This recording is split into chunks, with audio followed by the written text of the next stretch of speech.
السلام علیکم ورحمۃ اللہ وبرکاتہ۔ یہ کامنٹس آیا بھائی کیسے ہیں؟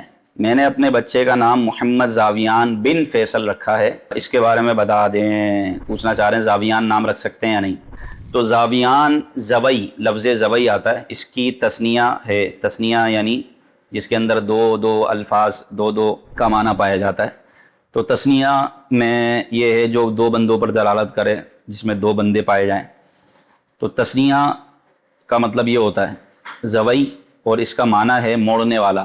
تو زاویان کا مطلب ہوگا دو موڑنے والے، لپیٹنے والے مرد، موڑنے والے مرد، لپیٹنے والے مرد۔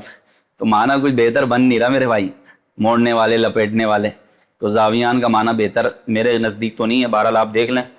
شرعاً ویسے کوئی حرج نہیں ہے نام رکھنے میں، تو بہتر یہ ہے کہ صحابہ و اہل بیت کے ناموں پر نام رکھیں، بچے کو برکتیں ملیں گی۔